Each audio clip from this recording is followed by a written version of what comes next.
Hello aspirants, তোমরা যারা just মাধ্যমিক পাশ করলে এবছর বা উচ্চ মাধ্যমিক পাশ করলে বা যারা হয়তো চাইছো মানে বিভিন্ন রকম সেন্ট্রালের পরীক্ষা দিতে, তাদের জন্য একটা দারুণ সুখবর চলে এসেছে। Staff selection commission combined multi tasking staff তার নোটিফিকেশন, যেখানে দেখা যাচ্ছে যে আমরা এই 27 তারিখ অর্থাৎ এই মাসের 27 তারিখ থেকে শুরু হচ্ছে ফর্ম ফিল আপ এবং যেটি চলবে সামনের মাসের 31 তারিখ অবধি, অর্থাৎ টাইম কিন্তু অনেকটাই। বাট দ্য ফ্যাক্ট ইজ এই টাইমের মধ্যে কিন্তু ফর্ম ফিল আপ করার চেষ্টা করো। ক্লিয়ার? এবং এখানে দেখো multi tasking staff, non technical staff and havildar, আর সিবিআইসি হচ্ছে central board of indirect taxes and customs আর সেন্ট্রাল ব্যুরো অফ নার্কোটিক্স এর আন্ডারে এই নোটিফিকেশনের আন্ডারে বলা হয়েছে যে এইখানে তোমাদের রিক্রুটমেন্ট প্রসেসগুলো হবে বা তোমাদের পোস্টিং হবে। এইবার যেটা আরও কয়েকটা জিনিস যেটা বলার, যে এখানে নিশ্চয়ই তোমরা দেখতে পাচ্ছ যে অনলাইন ফিস জমা দেওয়ার লাস্ট ডেট হচ্ছে 1 তারিখ 1 অগস্ট, আর অনলাইনের যেটা লাস্ট ডেট অফ অ্যাপ্লিকেশন হচ্ছে 31 জুলাই। ক্লিয়ার? তাহলে এই দুটো টাইম মাথায় রেখো এবং দেখো যেটা স্কেডিউল ডে দিচ্ছে পরীক্ষার, সেটা হচ্ছে অক্টোবর বা নভেম্বরের মধ্যে, অর্থাৎ এই সময়ের মধ্যে তোমাদের হবে প্রিলিমস বা টায়ার 1 পরীক্ষা। তাই এখনো সময় আছে, যে সময়ের মধ্যে যদি তোমরা এই পরীক্ষার জন্য তৈরি হও তাহলে অবশ্যই কিন্তু তোমরা এই চাকরি পাওয়ার সম্ভাবনা কিন্তু অনেক বেশি। এবং দেখো এই যে লেখাই আছে multitasking non technical staff in pay level 1 as general central services group C non gazetted. ঠিক আছে, এই হচ্ছে তোমার ডেজিগনেশন হবে এবং কোথায় কোথায় পাবে? Various ministries, departments, offices of the government of India and statutory bodies বা কনস্টিটিউশন বডিজ। এবং এখানে কিন্তু তোমরা কি, এবং হাবিলদারের ক্ষেত্রে যে মাল্টিটাস্কিং স্টাফ তার সঙ্গে হাবিলদার, এখানেও দেখো দেওয়া আছে নন গ্রুপ সি নন গেজেটেড। তাহলে এই টাইপের নোটিফিকেশানসগুলো এখানে এসছে, যার মাধ্যমে এই যে যেটা একটু আগেই বলছিলাম central bureau of taxes and customs এবং সেন্ট্রাল ব্যুরো অফ নার্কোটিক্স এই ডিপার্টমেন্টের আন্ডারে এবং রেভিনিউ, মিনিস্ট্রি অফ ফিন্যান্স, এইগুলোর মাধ্যমে তোমাদের রিক্রুটমেন্টগুলো হবে। যে দেখো নন ministerial post and central bureau of indirect taxes. ঠিক আছে, তাহলে বিভিন্ন ডিপার্টমেন্ট থেকে এখানে তোমাদের কি বলে রিক্রুটমেন্ট হবে। এবং যেখানে দেখতেই পাচ্ছ যে এমটিএস এর জন্য ভ্যাকেন্সি 4887টা এবং হাবিলদারের জন্য ভ্যাকেন্সি 3439টা, অর্থাৎ যদি দুটো মিলিয়ে দেখা যায় তাহলে প্রায় 8000-এর কাছাকাছি কিন্তু ভ্যাকেন্সি, এবং ভ্যাকেন্সিটা কিন্তু হিউজ। বোঝা গেছে? এবার এই আরও যদি আপডেটস পেতে চাও তাহলে অবশ্যই ssc.gov.in এইখানে গেলে তোমরা আরও বিভিন্ন আপডেটস পেয়ে যাবে। এবার যদি আমি আসি আরও কয়েকটা ইনফরমেশান, যে ইনফরমেশানসগুলোর মাধ্যমে তোমরা বুঝতে পারবে যে হ্যাঁ এই যে ধরো পরীক্ষাটা যেটা হবে তার এই যে কীরকমভাবে প্যাটার্ন বা কিছু, তাহলে একটু দেখে নেওয়া যাক what are the different patterns. হ্যাঁ অবশ্যই এক্ষেত্রে তাই যে সিটিজেন অফ ইন্ডিয়া বা সিটিজেন অফ নেপাল বা সিটিজেন অফ ভুটান বা তার আগেনস্টে যদি আরও কারো অন্য জন্য জায়গা আছে, সেখানে যদি তোমার সেই দেশের যদি থাকে সেই অনুযায়ী তোমাদের এখানে ক্রাইটেরিয়া বলে দেওয়া আছে। এবার আরও একটা ইম্পর্টেন্ট জিনিস যেটা very very important, age limit. দেখো 1 অগস্ট 2024 অনুযায়ী তোমাদের এজ লিমিট কত দেওয়া আছে? দেখো বলেই দেওয়া আছে যে এজ লিমিট হচ্ছে 18 থেকে 25। এজ লিমিট 18 থেকে 25, এবং এটা কাদের জন্য না, এখানে যাদের এজ দেওয়া আছে সেইটা। আর হাবিলদারের জন্য এজ লিমিট দেখো 18 থেকে 27। তাই তোমরা যারা এবারে মাধ্যমিক উচ্চ মাধ্যমিক পাশ করলে তোমাদের জন্য একটা দারুণ জায়গা। যদিও তোমাদের এই মুহূর্তে বয়স হয়তো সকলের 18 হয়নি, বাট যদি 18 হয়ে গিয়ে থাকে তাহলে অবশ্যই কিন্তু তোমরা এই পরীক্ষাটা দিতে পারো। বা তোমরা যারা ফার্স্ট ইয়ার সেকেন্ড ইয়ারে পড়ছো, এখন অবধি গ্র্যাজুয়েশন কমপ্লিট করনি, তোমাদের জন্য কিন্তু একটা দারুণ সুবর্ণ সুযোগ। ক্লিয়ার?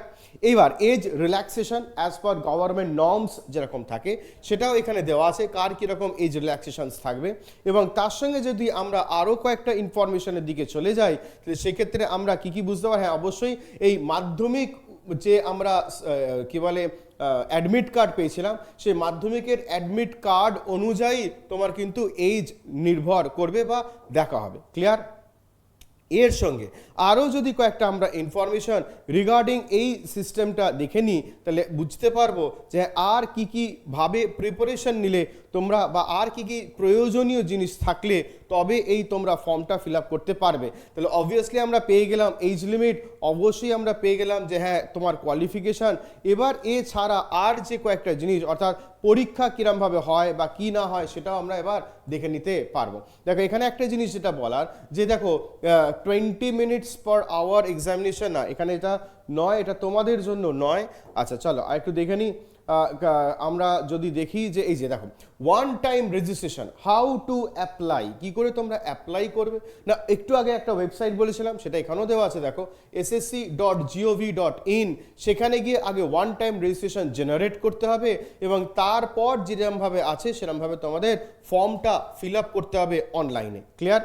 আচ্ছা আর কি কি লাগবে, দেখো for applying not required to have a pre existing photograph of himself, কিন্তু ছবি অবশ্যই লাগবে। সেটার জন্য তোমাদের কি কি লাগবে, না ওই ছবি, বা এবার ছবির ক্রাইটেরিয়াগুলো একটু দেখে নেওয়া যাক যে কীরকম কি ছবির ক্রাইটেরিয়া। চলো এখানে দেওয়া আছে ছবির ক্রাইটেরিয়া কি বলছে, দেখো স্ক্যান্ড সিগনেচার, ঠিক আছে তোমাদের দিতে হবে, ছবি লাগবে এবং এদের ডাইমেনশনসগুলো দেখো এখানে দিয়ে দিয়েছে। তাই নিশ্চয়ই তোমরা যারা পরীক্ষা দাও তারা কিন্তু অবশ্যই এইগুলো হয়তো তোমাদের কাছে আগে থেকেই থাকে, তাই নতুন করে দেওয়ার প্রয়োজন বা নতুন করে করার প্রয়োজন নেই। বাট যারা প্রথমবার পরীক্ষা দিচ্ছ তাদের ক্ষেত্রেও বলবো যে এই যে স্ক্যান্ড সিগনেচার বা স্ক্যান্ড ছবি যেগুলো, সেগুলো পারলে একটা আলাদা করে ফোল্ডার করে রেখে দিও, যাতে ওইখান থেকে তোমরা পরবর্তীকালে যখনই মনে করবে মানে এগুলো আপলোড করে দিতে পারবে। আর এখানে দেখো ফিস দেওয়া আছে 100 টাকা, যেটা আনরিজার্ভড ক্যাটাগরির জন্য, ঠিক আছে। এবং বাদবাকি যদি আমরা বলি সেক্ষেত্রে আরও কয়েকটা ইম্পর্ট্যান্ট জিনিস, চলো একটু দেখে নিই। আমরা যদি নিচের দিকে যাই তাহলে আরও কয়েকটা পরীক্ষার রিলেটেড কয়েকটা পাবো। আচ্ছা এখানে যেটা দেখতে পাচ্ছি যে কোথায় কোথায় পরীক্ষা হবে। ক্লিয়ার? দেখো ইস্টার্ন রিজিয়নে আমরা যদি দেখি পোর্ট ব্লেয়ারে পরীক্ষা হতে পারে। অবশ্যই আমরা যদি দেখি সব থেকে বড় কোথায়, আমাদের কী বলে কলকাতায়, যেটা হচ্ছে আমাদের রিজিওনাল ডিরেক্টরেট, এবং এই যেগুলো জায়গা হচ্ছে আমাদের পরীক্ষার মেইন কেন্দ্র, যেখানে আমাদের পরীক্ষাগুলো হবে। ঠিক আছে? এবং অবশ্যই দেখো আসানসোল আছে, বর্ধমান আছে, দুর্গাপুর আছে, কলকাতা আছে, শিলিগুড়ি আছে, এবং ঠিক আছে এবার এটা আমাদের কাছাকাছির মধ্যে নয়, ঢেনকানাল। তাই এই জায়গাগুলো তোমরা অবশ্যই পেয়ে যাবে। আর ইস্টার্ন রিজিয়নের ওয়েবসাইট হচ্ছে www.sscer মানে ইস্টার্ন রিজিয়ন .org। ক্লিয়ার? এবার আর যদি কয়েকটা ইনফরমেশনের দিকে যদি যাই তাহলে সেক্ষেত্রে তোমরা এবার এক্সাম প্যাটার্ন বা কীরকমভাবে এক্সামে কি কি থাকবে সেটা তোমরা পেয়ে যাবে। তবে দেখো এই যে এখানে বলে দিয়েছে কম্পিউটার বেসড এক্সাম, কিসে কিসে থাকবে এইটা ভেরি ভেরি ইম্পর্টেন্ট, কারণ হিন্দি, ইংরাজি এবং 13টা রিজিওনাল ল্যাঙ্গুয়েজ, এটা কিন্তু ভেরি ভেরি ইম্পর্টেন্ট। কারণ তোমরা অনেকেই জিজ্ঞেস করো যে পরীক্ষাটা কিসে হবে, হিন্দি হবে, ইংরাজি থাকবে এবং অবশ্যই 13টা রিজিওনাল ল্যাঙ্গুয়েজ থাকবে। এবং দেখো তার মধ্যে 2 নম্বর জায়গাতেই দেওয়া আছে বাংলা। তাই তোমরা যারা পরীক্ষা দেবে তারা বাংলায় কোয়েশ্চেন পেপার পেয়ে যাবে। হ্যাঁ অবশ্যই এছাড়া আরও 13টা রিজিওনাল ল্যাঙ্গুয়েজ এখানে দেওয়া আছে, সেগুলো তোমরা অপ্ট করতে পারো, বাট সাধারণত এখানে হিন্দি ইংরাজির সঙ্গে বাংলা কিন্তু তোমরা পেয়ে যাচ্ছ। বোঝা গেছে? এবার আসছি আমরা পরীক্ষার সিস্টেম বা পরীক্ষার প্যাটার্নে, যেটা তোমরা দেখতেই পাচ্ছ কম্পিউটার বেসড এক্সাম মানে অনলাইন এক্সাম।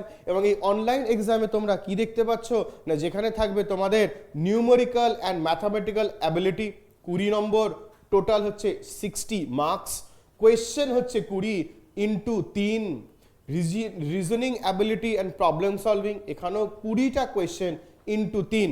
এর জন্য তোমরা কিভাবে 45 মিনিট বা 60 মিনিট ফর ক্যান্ডিডেট স্ক্রাইব যদি থাকে তাহলে, তা না হলে 45 মিনিট, অর্থাৎ 40টা কোয়েশ্চেনের জন্য 45 মিনিট। এবং সেকশন 2তে কি পাবে, জেনারেল অ্যাওয়ারনেস, যেখানে 25টা কোয়েশ্চেন × 3 75, আর ইংলিশ ল্যাঙ্গুয়েজ অ্যান্ড কম্প্রিহেনশন 25টা কোয়েশ্চেন × 3 75। এই 50টা কোয়েশ্চেনের জন্য টাইম পাবে 45 মিনিট, অর্থাৎ 40টার জন্য 45 মিনিট, এখানে কিন্তু 50টার জন্য কিন্তু তোমরা পাচ্ছ 45 মিনিট টাইম। অর্থাৎ ম্যাথস, রিজনিং, জেনারেল স্টাডিজ বা অ্যাওয়ারনেস, তার সঙ্গে ইংলিশ, তিনটেই কিন্তু থাকবে। বোঝা গেছে? এবার যদি আমরা দেখি কি দিচ্ছে, দেখো, the candidates will get 45 minutes to complete session 1। On completion of 45 minutes session 1 will get automatically closed. এটাও কিন্তু মাথায় রেখো যে যদি 45 মিনিটের মধ্যে শেষ না করতে পারো তাহলে কিন্তু সেটা অটোমেটিক্যালি ক্লোজ হয়ে যাবে। Immediately after completion of session 1, session 2 will start. Sessions 2 will also be for 45 minutes and immediately on completion of 45 minutes, session 2 and hence the computer based exam will come to an end. ঠিক আছে? অর্থাৎ দুটোর জন্য কিন্তু তোমরা 45 minute করে time পাবে।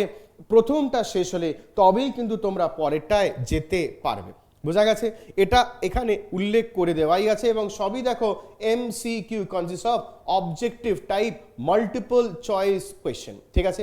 এবং দেখো the question will be set in English, Hindi and in 13 regional language. বোঝা গেছে? তাই বাংলা কিন্তু থাকছে এবং দেখো দেয়ার উইল বি আরেকটা দারুণ সুখবর, no negative mark in section 1। No negative marks in section 1 থাকবে। Clear? There will be negative mark in section marking for one question for each wrong answer। ঠিক আছে? ইন সেকশন 2, সেকশন 2 তে কিন্তু negative থাকবে, will be negative mark section 2 তে থাকবে, section 1 এ কিন্তু কোনো নেগেটিভ থাকছে না। তাই তোমরা যারা ভাবো অঙ্ক আর রিজনিং একটু সমস্যার, তাদের ক্ষেত্রে দারুণ সুখবর, বাট ইংলিশ আর জিএস এর পেপারে কিন্তু নেগেটিভ থাকবে। ক্লিয়ার? তাহলে এই ছিল গল্প। আর আরেকটা যদি আরও একটা ইনফরমেশন, চলো একবার দেখে নেওয়া যাক যে আর কি কি ইনফরমেশনস দেওয়া আছে। দেখো এখানে দেওয়াই আছে যে ম্যাথস বা নিউমেরিক্যাল অ্যাবিলিটির জন্য তোমাদের কি কি আসবে। দেখো মেজরিটি কিন্তু অ্যারিথমেটিক। ঠিক আছে? দেখো ম্যাক্সিমামটাই কিন্তু অ্যারিথমেটিক। তাই যারা ভাবছো যে অনেক কিছু, তা নয়। দেখো তোমরা মাধ্যমিকের সময় এই সবগুলো পড়েছো। দেখো percentage, ratio and proportion, work and time, direction, proportion, কি বলে average, simple interest, profit loss. ঠিক আছে? দেখো এগুলো distance and time, geometrical figure, তাহলে এগুলো কিন্তু সব তোমরা পড়েছো মাধ্যমিকেই। আমরা যদি রিজনিংয়ের ক্ষেত্রে আসি, দেখো এখানেও আছে alpha numerical series, coding decoding, analogy, direction, odd man out, analogy, jumbling, problem solving, analysis, non verbal reasoning. ঠিক আছে? দেখো ক্যালেন্ডার, ক্লক, মানে যেগুলো আমরা করে থাকি সেইগুলোর থেকেই কিন্তু প্রশ্ন আসবে। এবং জিএস পেপারে অর্থাৎ জেনারেল অ্যাওয়ারনেসে দেখো history, geography, art and culture, civics, economics, এই সব কটা পার্ট এবং জেনারেল সায়েন্স, বাট দেখো বলাই আছে আপ টু 10th স্ট্যান্ডার্ড, অর্থাৎ মাধ্যমিক অবধি যা যা পড়েছো সেখান থেকেই কিন্তু আসবে। এবং ইংলিশের ক্ষেত্রেও দেখো এখানে vocabulary, grammar, sentence structure, synonyms, antonyms, correct uses, এইগুলোই থাকবে তোমাদের, বা সিম্পল প্যারাগ্রাফ অর্থাৎ আনসিন প্যাসেজ, এইগুলোই থাকবে। বোঝা গেছে? এবার যদি বলি যে এর পরের গল্পটা, অর্থাৎ কিসের জন্য না, যারা হাবিলদারের জন্য অ্যাপ্লাই করবে শুধুমাত্র তাদের জন্য। দেখো physical standard test for the post of havildar, যারা হাবিলদারের জন্য দিচ্ছ তাদের কিন্তু 1600 মিটার হাঁটা ছেলেদের জন্য 15 মিনিটে, আর মেয়ে হলে 1 কিলোমিটার হাঁটা 2:20 মিনিটে। ঠিক আছে? 1600 মিটার মানে 1.6 কিলোমিটার, আর এটা হচ্ছে জাস্ট 1 কিলোমিটার। ঠিক আছে? এটা কেবলমাত্র যারা হাবিলদারের জন্য দিচ্ছ তাদের জন্য। বোঝা গেছে? আচ্ছা, আরেকটা যেটা বলার, যারা হাবিলদারের জন্য দিচ্ছ, আবারও দেখো ফিজিক্যাল স্ট্যান্ডার্ড হাইট এখানে মেনশন করা আছে। কেবলমাত্র হাবিলদারের জন্য যারা দিচ্ছ হাইট এবং equivalent to the height your chest. ঠিক আছে? ফিমেলদের ক্ষেত্রে হাইট এবং ওয়েট এখানে দেওয়া আছে। ক্লিয়ার? তাহলে এইটা লাগবে কেবলমাত্র যারা এখানে হাবিলদার পোস্টের জন্য অ্যাপ্লাই করছো। বোঝা গেছে? তাহলে এই ছিল মোটামুটি একটা ওভারঅল, যেটা তোমরা নোটিফিকেশনের একটা ওভারভিউ। এবার এর ছাড়াও যদি কারুর কোনো আরও কিছু কোয়েরি থাকে তাহলে অবশ্যই তোমরা আমাদের কমেন্টসে জানাও, তাহলে আমরা নিশ্চয়ই তোমাদের কোয়েরিজগুলো জানাবো কমেন্টসে অবশ্যই। এবং এখানে দেখো অরিজিনাল ভ্যালিড আইডি ফটোগ্রাফ কি কি থাকলে তুমি অ্যাপ্লাই করতে পারবে। Aadhaar card, voter card, driving licence, PAN card, passport, university বা কলেজের ID card, employee ID, ex serviceman বা অন্যান্য জিনিসগুলো এখানে থাকলে তোমরা কিন্তু সেগুলো নিয়ে যেতে পারবে। বোঝা গেছে? আচ্ছা, আর যদি বলি ডকুমেন্ট ভেরিফিকেশন হবে সেটা ডিপার্টমেন্ট অনুযায়ী এবং declaration of the final result, ঠিক আছে, মানে declaration of the after declaration of the final result তবেই কিন্তু তোমাদের ডকুমেন্ট ভেরিফিকেশন হবে। তাই যে যে ডকুমেন্টস দেবে খুব মাইনিউটলি ভেবে চিনতে দিও, কারণ পরীক্ষায় পাশ করো যদি, তখন কিন্তু ভেরিফিকেশনে যদি কোনো ডিসক্রিমিনেশন থাকে তাহলে কিন্তু তোমরাই সমস্যায় পড়বে। ক্লিয়ার? তাহলে এই ছিল মোটামুটি একটা ওভারভিউ অন দ্য এক্সাম। এবার আবারও বলছি যে staff selection commission multitasking staff, যেটা কিন্তু জাস্ট মাধ্যমিক লেভেলের পরীক্ষা, তাই এই পরীক্ষাটা নিয়ে তোমরা যারা অনেক দিন ধরে উদ্গ্রীব হয়েছিলে যে হ্যাঁ কোথায় কবে বেরোবে নোটিফিকেশান, তাই তার আলটিমেট নোটিফিকেশান এসে গেছে। এবং আবারও বলছি যে এই নোটিফিকেশান যেটা তোমরা ssc.org.in এ গেলে পেয়ে যাবে, সেখানেও গিয়ে তোমাদের যদি আরও কিছু প্রয়োজনীয়তা থাকে সেটা কিন্তু তোমরা এখান থেকে দেখে নিতে পারবে। ঠিক আছে, তাহলে এটা ছিল আমাদের ওভারভিউ। আশা করছি তোমরা একটা ওভারভিউ পেলে।